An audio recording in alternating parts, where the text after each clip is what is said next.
Hi everyone and welcome to MathSux. This video is going to help you pass the Algebra 2 Common Core Regents. Welcome to part 2. Please check out part 1 if you haven't done so yet. And here is question 25. Determine the average rate of change in miles per hour from 2 to 4 hours on the graph shown below. So we have 2 hours to 4 hours and we want to know what the rate of change is here. So rate of change, average rate of change is really just code for the slope. So the slope formula is y2 minus y1 over x2 minus x1. So we're just going to take the coordinate points associated with hours 2 and 4. So for 2, this lines up with 220. And then for 4, this coordinate is 460. And then we could just plug in our values and subtract.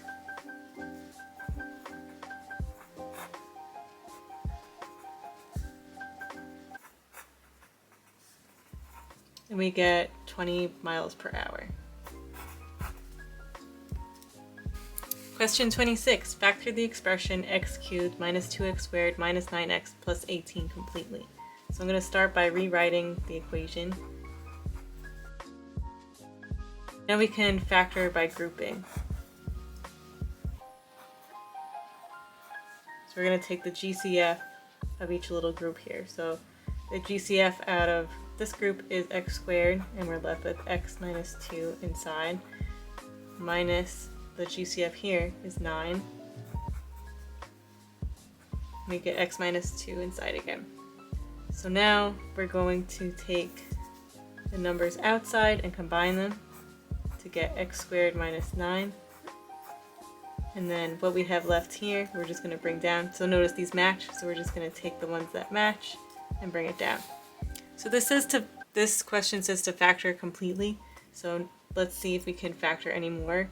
And looking at this x squared minus 9, we can use the difference of two squares.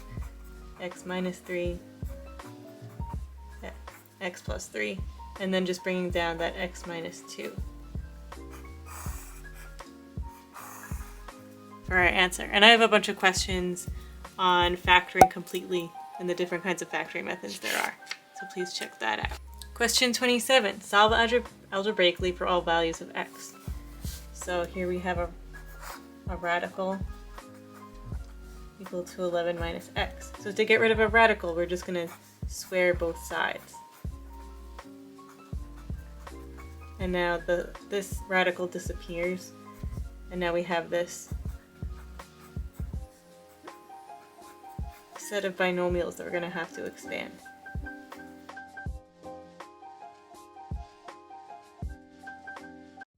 So now we could just move over each number here. So subtract 1 from both sides, we get 120. And then we could subtract 4x from both sides, and we get minus 26x. I'm just going to reorder this so it's in the right order that we're used to. So we have x squared minus 26x plus 120. Set it equal to 0. And let's see if we can factor this using product sum.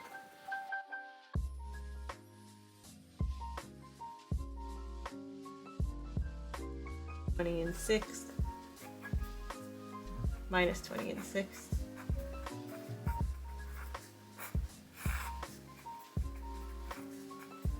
So before we get too excited and think we found the answer, let's now plug in these back into the equation to make sure that they work, especially with that radical.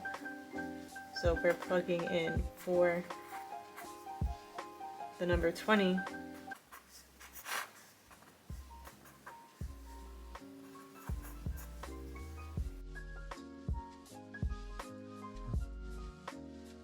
So we get 9 equals negative 9. So that does not look right. So we're going to have to reject this.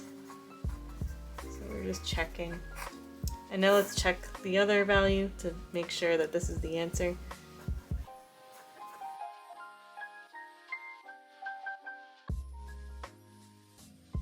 And this checks out. 5 equals 5. So our answer is x equals 6. Question 28. So here we're given this big equation here, and we have to solve for n. So I'm just going to rewrite it bigger. There's a lot of exponents and fractions happening here, but it's not too hard. It's just a little scary looking, but it's not. So first we're going to multiply the exponents. So 17 times -4 will give us -68 over 8, and then this will 5 times -4 get -20 over 4. And now let's break this down even more. 68 divided by 8 is 8.5, or 17 over 2. So y to the 17 over 2 all over y to the -5. So now remember, whenever we have exponents that we're dividing with the same variable like this, we can just subtract them. So 17 over 2 minus -5. So we have -17 over 2 minus -5. So let's see what that gives us. Yeah, be careful. I almost forgot the negative right there. So -17 divided by 2 minus -5 gives us -3.5. Y is raised to the 3.5. So when we're looking for n here, now we know that n is equal to -3.5, or you can leave it in its fraction state of -7/2. So either one of those answers is correct. Question 29. Given cosine of A is equal to 3 over radical 10 and cotangent of A is -3, determine the value of sine of A in radical form. So let's start by drawing a right triangle. So we're focusing on A, the angle A. So let me just write out SOHCAHTOA. So if we're dealing with cosine of A equal to 3 over radical 10, that's the adjacent over the hypotenuse. So the adjacent to A is 3, and then the hypotenuse is radical 10, and then we don't know the value of this opposite side, which we're going to need to find in order to find sine. So they didn't just give us cosine, they also gave us cotan of A. So cotan of A is equal to -3, and this is a trig identity. Cotan of A is also equal to cosine of A over sine of A. So this is another way we could find it. Instead of finding the opposite, we can just use this trig identity. So we have -3 is equal to the cosine of A, which we know is 3 over radical 10, over the sine of A, which we don't know, which we need to find. So now we could just use a little algebra to find this. So we're going to multiply both sides by sine of A.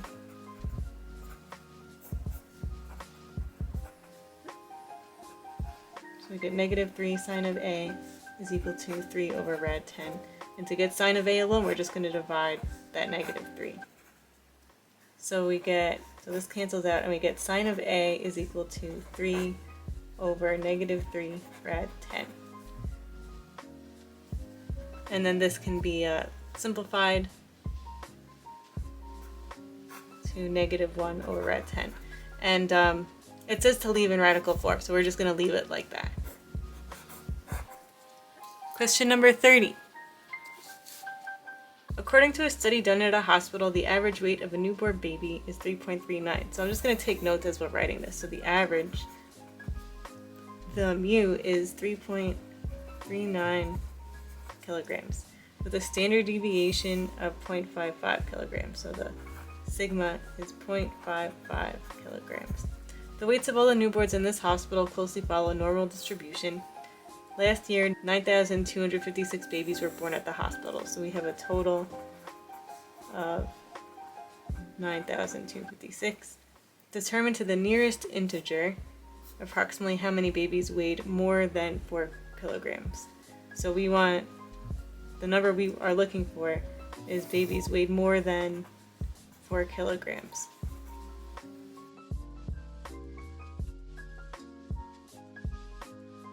Okay, so the great thing about this question is that we can actually just plug it into our calculator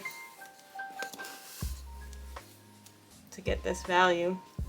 So what we're looking for, so here's mu, so a standard deviation curve, just to show what we're looking for, even though we can quickly plug this in, is that the mu is 3.39, and we're looking for how many babies weigh more than 4 kilograms, which is about here.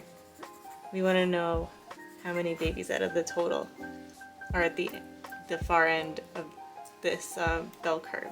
So to do that, we're going to go second, bars, and then go down to CDF, normal CDF, hit enter, and then just fill everything in. So the lower limit is 4 because we want to know how many are 4 and beyond. The upper limit is the total, 9256, the total number of babies that were born. The mu is 3.39, the sigma is 0.55, and let's see what number we get. So the percentage of babies born weighing more than 4 kilograms is 0.1336955,261. But that's not what we want to know. We want to know how many babies were born. So if this is the percentage, we're just going to multiply this times the total number of babies born, which is 9256, which is equal to this number here, but just we're going to ignore the decimal and round down. Always round down. Even if this is a 7, we would round down because you can't have like a partial baby, right? Because that we're dealing with babies. So we have 1,237 babies weighing more than 4 kg. And for the answer, you could probably just have this number here. I'm just doing this so you understand the question better. Question 31. The table below shows the results of gender and music preference. Based on these data, determine if the events the person is female and the person prefers classic rock are independent of each other. Justify your answer. So we're going to be finding two different pieces of probability here and seeing if they're equal to each other to prove if they're independent or not. So we're going to be finding if the person is female, P of F, and then we're going to be finding if the person prefers classic rock given they are female. And the notation for that, I'm going to use CR, classic rock, given female. And then we're going to see if they're equal to each other to see if they're independent. So if they are independent, they're going to be equal, and if they're not independent, they're going to not be equal to each other.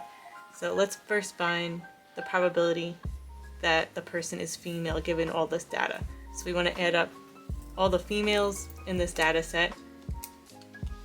So just adding 17 plus 37 plus 36 plus 15, and we get 105.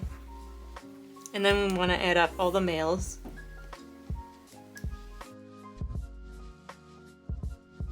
And we get 110.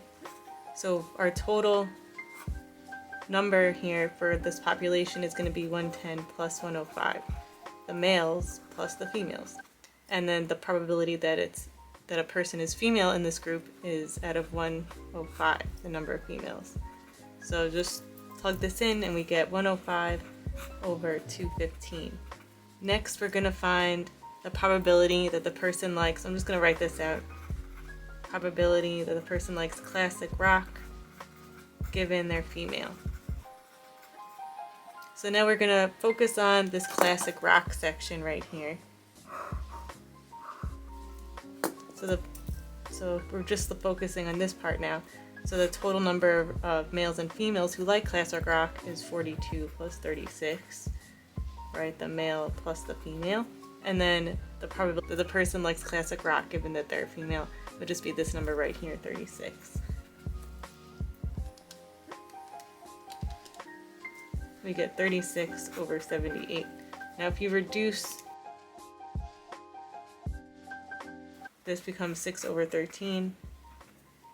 And over here, 105 divided by 215, this becomes 21 over 43. So you can see that these are not equal to each other.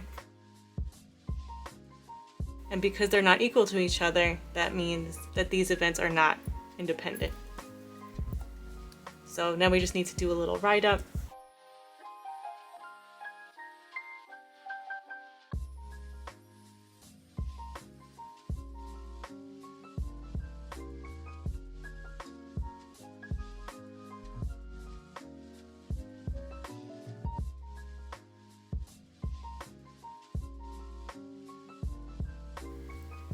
And just to go over the rule of why this is true, so this is just based on this rule of probability.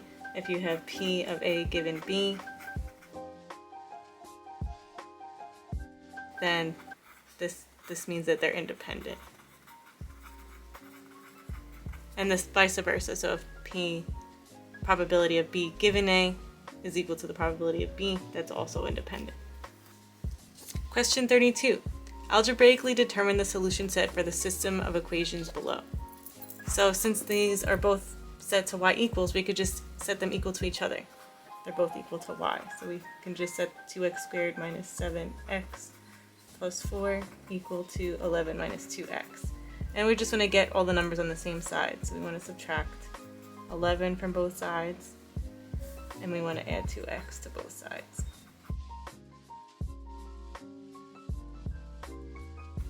So we get this quadratic equation here, and now we can use the quadratic formula to get the x values, because remember, we're not just solving for x values here, we're solving for the solution set. So just to get the x values, part 1, we're going to use the quadratic formula.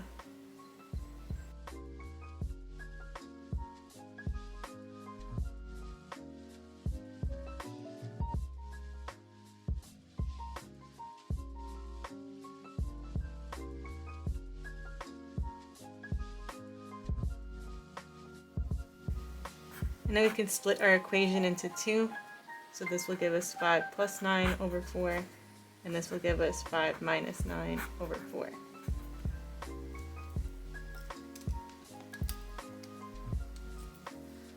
Here we get 3.5, and then here we're going to get negative 1. So we're not done yet. We found the x values, but we also need to find the y values because we're looking for the solution set for the system of equations. So let's plug in the x values we found into one of the equations. So I'm going to pick this equation because that looks easier to work with. So we have y equals 11 minus 2 times, and then we have our x value, 3.5.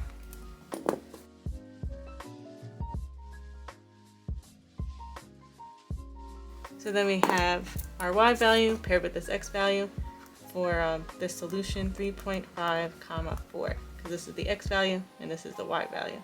So we have one solution so far. And now let's find the other y value, y. So I'm going to just plug in negative 1 into this equation also. 11 minus 2, and now times negative 1. And what do we get? So now we have this set of coordinates, negative 1, comma 13, as our other coordinate. And that's our answer. Question 33. When observed by researchers under a microscope, a smartphone screen contained approximately 11,000 bacteria per square inch. Bacteria under normal conditions double in population every 20 minutes.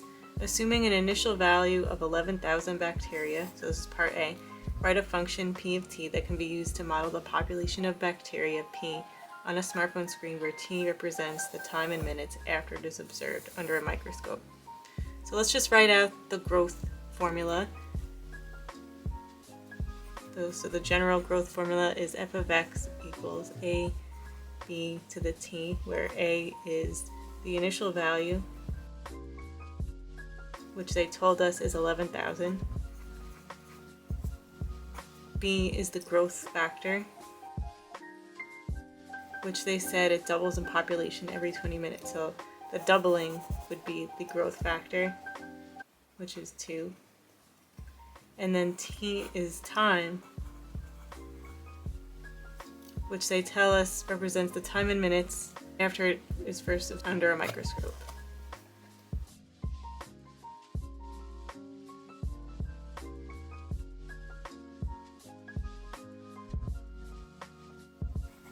So when we put all this information together, we're going to get p of t.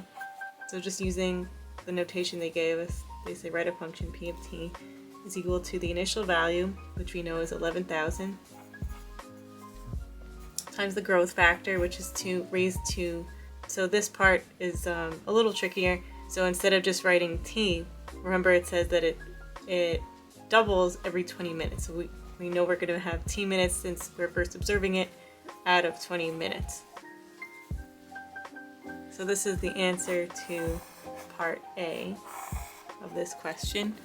And now let's check out part B. Using P of t from part A, determine algebraically to the nearest hundredth of a minute the amount of time it would take for a smartphone screen that was not touched or cleaned to have a population of 1 million bacteria per square inch.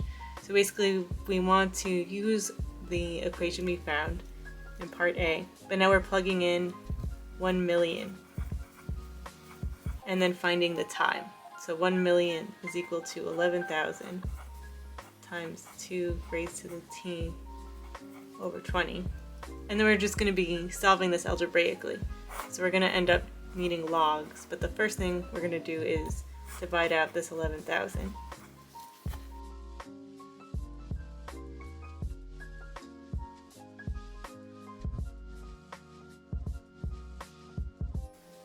So now we'll just add logs to each side. So remember those logarithm rules where we could take the exponent and bring it down in front of the 2, so we get t over 20 log of 2, and we're trying to find t, right? So we're just going to divide by log of 2 on both sides. So when we do that, we get log, I'm just going to put in second answer, so we're including all these decimals, divided by log of 2, we get this number. So I'm just going to write out the whole thing. You always want to write out the whole thing before you get the final answer. And then we're going to multiply times 20. And we get t is equal to 130.1270533. Remember, they don't want this whole number. They want it to the nearest hundredth. So we want the minutes to the nearest hundredth. So that's 10th hundredth. So we're going to round up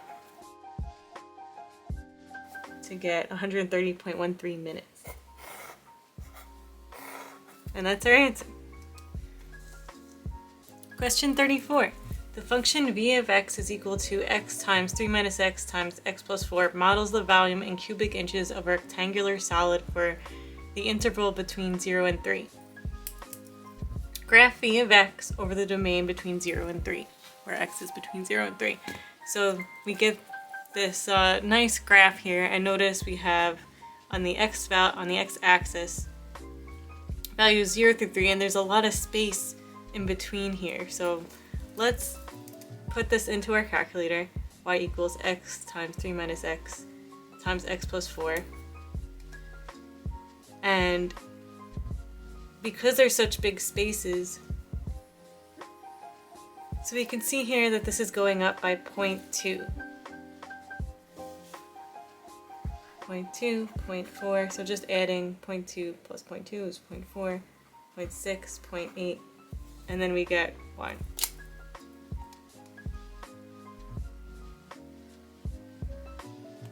So if we change the table setup, see it's at 1, what if we did 0.2? So don't forget our interval. We're going to just scroll down. Our interval we're looking for is from 0 to 3. So if we take the key numbers here from 0 to 3, so we're starting at 0, 0. 0.2 is about 2.352, which is about here. 0.4 is about 4.5.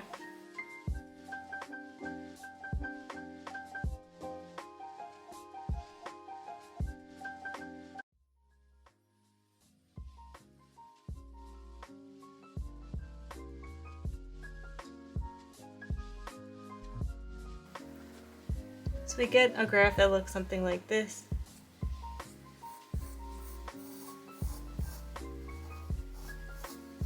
So obviously it's a rough sketch, but it looks something like this. And I'm just going to label it. And we're not going to draw any arrows here because remember we're just drawing in the interval from 0 to 3. So now when it goes to the next question, to the nearest tenth of a cubic inch, what is the maximum volume of the rectangular solid? The maximum volume, we're just going to be finding the max volume. So if we go to the graph, if we look in our, let me zoom in. So we're focusing on this interval here from 0 to 3. So this is the max we're looking for. So let's find that. Second calc, go to max. Yeah, so it's asking for the maximum volume here. The left, press enter, move over to the right, press enter, and press enter again. And we'll see that the highest value here is y equals 12.59. But they want it to the nearest tenth, so we're going to round up 12.2 to 12.6. You can see that the highest point that we graphed was at 1.6 over here. So you can see that it's gonna go even further up. So just make sure you represent the maximum back in your graph, that it goes a little bit higher than the highest point we have. Question 35.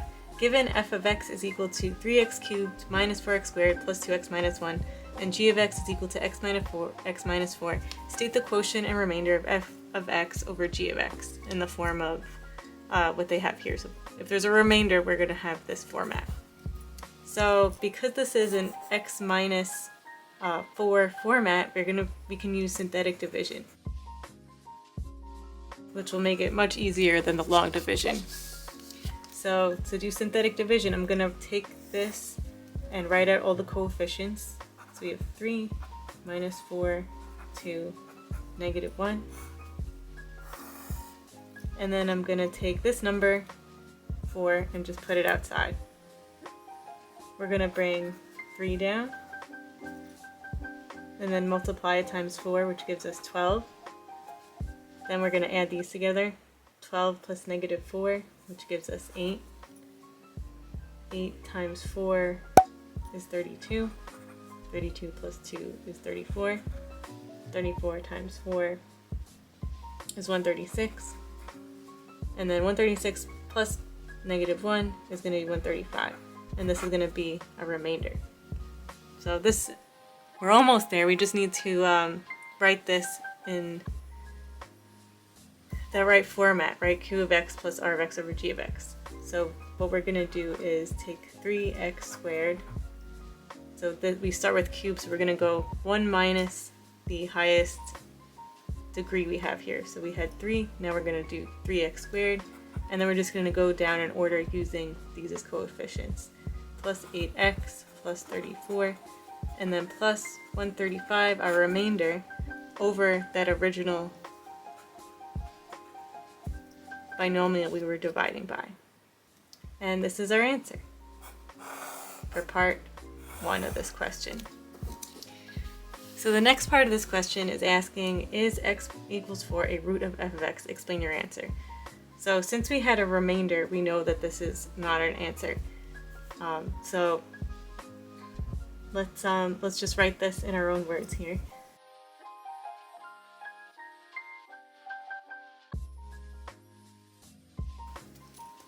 Question 36.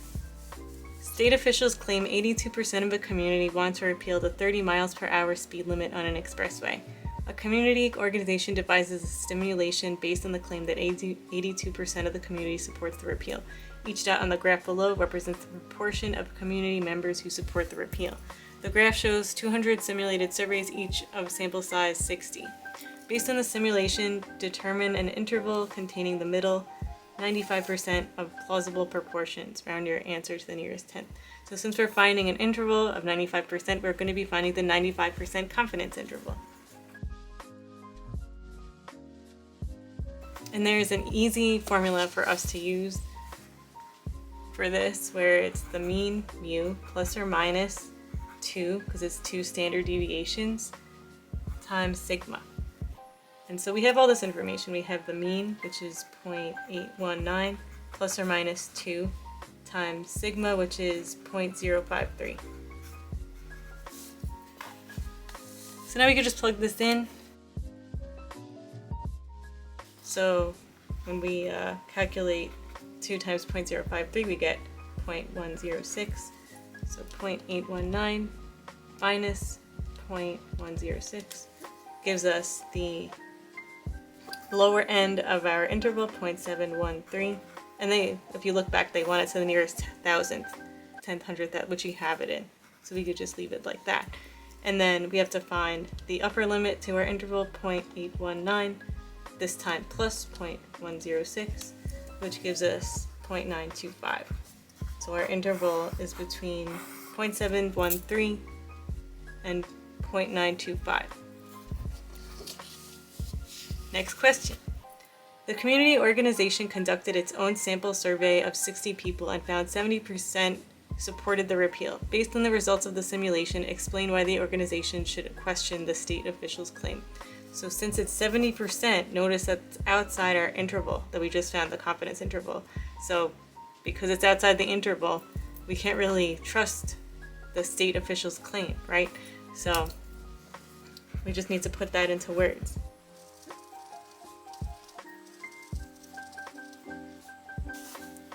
Question 37, our last question.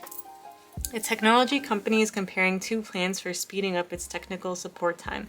Plan A can be modeled by the function a of x is equal to 15.7.98 to the x, and plan B can be modeled by the function b of x equals 11 times 0.99 raised to the x, where x is the number of customer service representatives employed by the company, and a of x and b of x, or y, represent the average wait time in minutes of each customer. Graph a of x and b of x in the interval 0 to 100 on the set of axes below. So let's start by graphing a of x on the calculator. So we have 15.7 times 0.98 raised to the x. So we could just take a little peek at what this graph is going to look like. And remember, we're only graphing from 0 to 100, so from 0 to 100 somewhere in here. So now let's go one by one and just write out the values of a of x.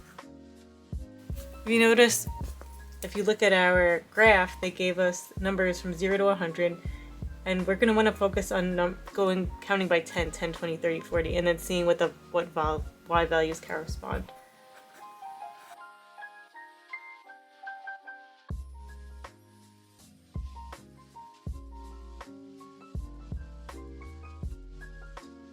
And I'm just going to write this out. So 0 corresponds with 15.7. So that's about here. And now we're just going to scroll down and do the same thing for each of these. So our next number is 10. We have 12.8. About.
So now we have all our dots, so let's connect all our points.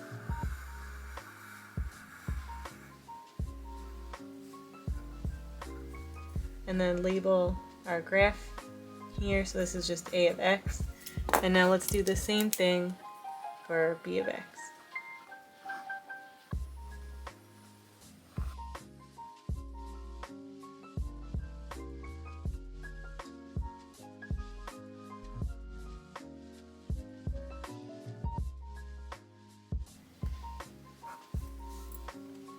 So let's plug this in for y2. b of x is 11 times 0.99 to the x power. And now we're just going to go up backwards. So for 100 we have the value 4. I'm just rounding it to the nearest tenth for easy. So we have 100 and it's about 4. And we scroll up to 90, which is 4.5.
Until we're all the way back at 0 and we get 11 for y here.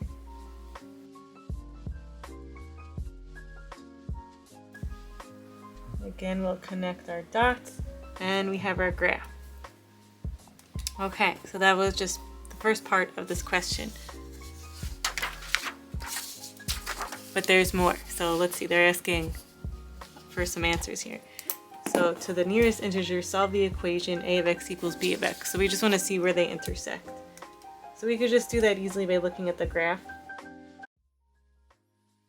and then using the intersection function, second calc, and then we go to 5 and intersect, press enter, press enter, press enter again, and you'll see that x is equal to 35. They wanted it to the nearest integer, so we just rounded to 35, that whole number. Up next, it's asking us to determine to the nearest minute b of 100 minus a of 100. Explain what the value represents in the given context. So let's write out b of 100 minus a of 100. So if you flip back, you'll see that the b function, b of x, is 11 times 0.99 raised to the x, and now we're plugging in 100 and then subtracting it from the a function, which is 15.7 times 0.98 raised to the x, which in this case is 100 again. So now we're just going to find each of these. So this little section here is equal to 4.02635557 54 minus, and then let's plug in this section here.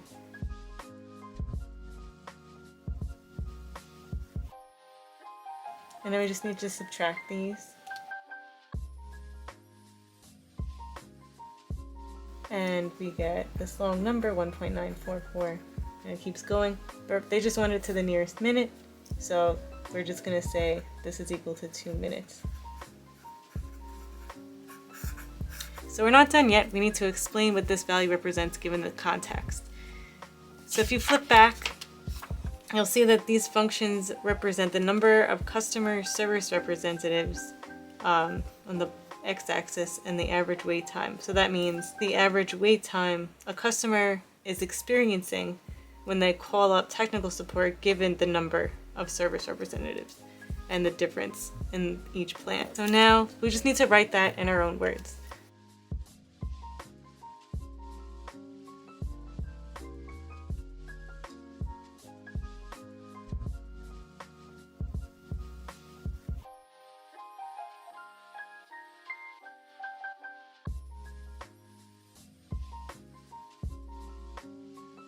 So it says the difference in time and minutes that Plan B customers on average wait compared to Plan A customers when waiting for technical support when both plans have 100 people working as customer representatives. So there's probably a faster, shorter way to write this, but that's what I came up with. And this has been the last question. So I wish you guys good luck on your test and hope this was helpful for you. Good luck and happy calculating. So if you're looking for more on this test, check out the playlist in the link below. And thanks for stopping by. Happy calculating. Need more practice? Check out MathSux.org for more questions. Link below. Also, don't forget to subscribe. Happy calculating.